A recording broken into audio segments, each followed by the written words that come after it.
Hi, today's video will be playing There's No Getting Over Me by Ronnie Milsap. Here we go.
So let's talk about the intro.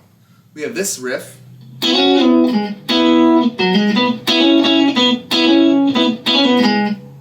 that's a slide on the D and G strings, the middle two strings, from 9 to 11, then back to 9. Kind of a fun trick. Then we're going to play the 11th fret on the A string. Then we're going to play the 9th fret on the D and G string again. Then we're going to do a hammer-on the A string, 9 to 11, going to the 9th fret on the D string. So we have, together we have, then we're going to go, that's all in D string, we're going 9 to 11, hammer-on, 11 again, 9 again, and 11 again. So that's... Next is the 9th fret on the D string, and then a trill, hammer-on, pull-off, 9, 11, 9 on D, then 11 on A. So the last part is, so here's the whole thing together, a little slower. And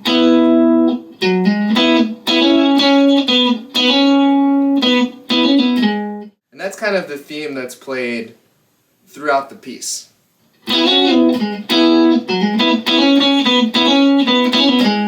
Let's talk about the verse. We're playing E chord and C sharp minor. If you don't know C sharp minor, it's 4th fret on the A, B, and E strings, 6th fret on the D and G, and 5th fret on the B. It comes from the A minor chord, just barred up there. So we're going to go, I'm going to play the lowest string and then up pick the chord because I think it's a little snappier that way. Same thing on C sharp minor. Now I'm kind of doing what the bass is doing in between to fill it out. It's a riff that goes like this. That's open E, slide from 2 to 4 on E, 2 on A, 4 on D, A as well, 2 on D. So all together it's... That comes after the E chord, so we got...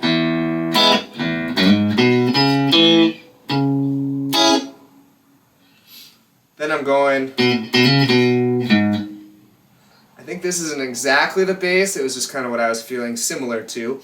It's on the A string, I'm doing 2nd fret twice, the second time I hammer on to 4. Then go to 2nd fret again on A, and then 4th fret on E.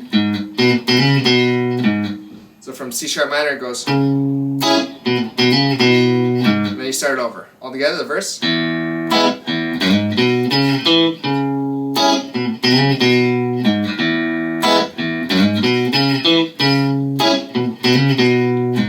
Then we're going to strum this F sharp minor, and I think the lead guitar does it kind of way up here. It's on the 9th fret you bar with your pointer finger, and then ring finger is on D11, middle finger is on B10, pinky is on E12. Sounds like that. And then they play this A chord up here, which is the 12th fret on A, 11th fret on D, a bar on the 9th fret G, B, E, and your middle finger is on the B string on the 10th fret. Kind Kind of looks like a C chord, it's just got a bar there. So we're going here. The first couple times I left it just the two chords, but later on they add this trill, so you go.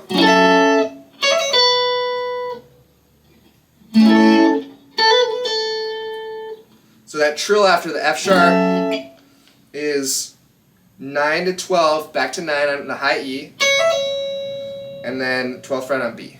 So it's. And with these I'd practice going, picking each, and then hammer, pull off, try and get it to sound the same. And then after the A chord, we did a flutter, which is just kind of continuous, 10 to 12 on the B string. So we got.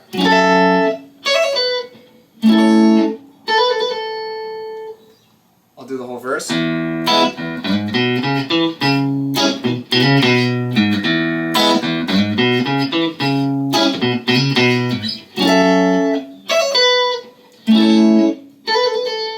So after we do the verse, there's kind of this walk to the bridge that goes. So that's open E, slide from 2 to 4 on E, 2nd fret on A. Then we jump up all the way to 7th fret, slide 7 to 9 on E, and then 7th fret on A. So we got kind of the same feel. From there I take the 9th fret on the A, and I slide to 11. That finishes the phrase. After this walk up, we have these chords.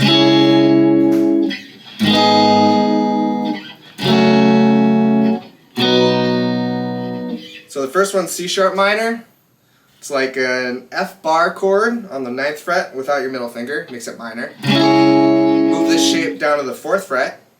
We have A flat minor. Down 2 more frets for F sharp minor. Then we play a B chord here. It's a bar B chord, comes from this A chord. 2, 4, 4, 4 on A, D, G, B strings respectively.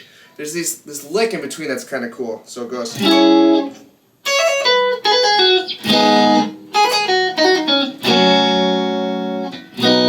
So how that works is if we're starting on the 9th fret, we're going to hammer on from 9 to 12 and then back to 9 on E, then play 12 on B.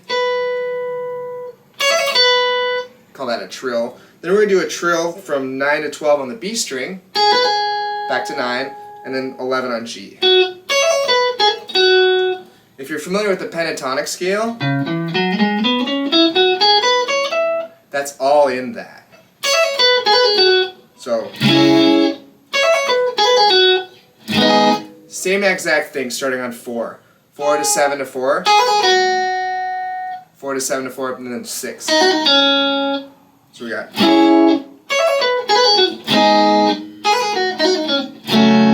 is an F sharp minor.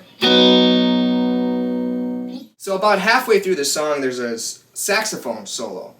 And you could have a saxophone player play that, or you could take a solo yourself on the guitar. That might be cool. So if we wanted to take a solo, we'd probably want to play an E major pentatonic, since we're playing an E chord and a C sharp minor chord. Those are both in the key of E major. So let's talk about pentatonics. You might know the minor pentatonic. It's very common. It's also sometimes called the rock scale. I'm going to play this in a different key on the 5th fret. I think it's easier to understand in A. So this pentatonic scale on the low E string goes 5-8. On the A string goes 5-7. On the D string goes 5-7. On the G string also goes 5-7. On the B string goes 5-8. And on the high E string goes 5-8. So all together it's. And this is really like a go-to staple for guitar players. You can play anything in here and it sounds kind of cool. That's all stuff in there. Really common in blues, rock, pop, all kinds of styles, country. So since we're starting on 5 as the root note, that made it minor, okay?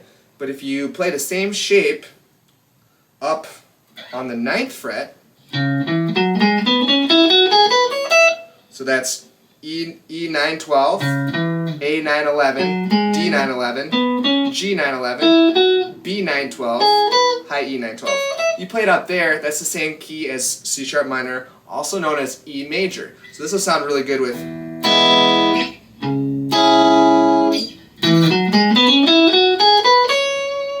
Basically, you can kind of jump around in here, and I would try and land on probably the root note to start. So the root notes are going to be the 12th fret on the E, the 9th fret on the G, and the 12th fret on the other high E.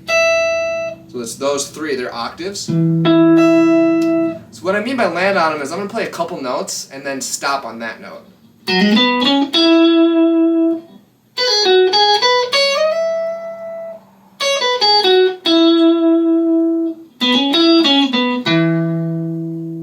Kind of resolves it nicely. Good place to start for soloing is to try and land on one of those spots with this major pentatonic scale.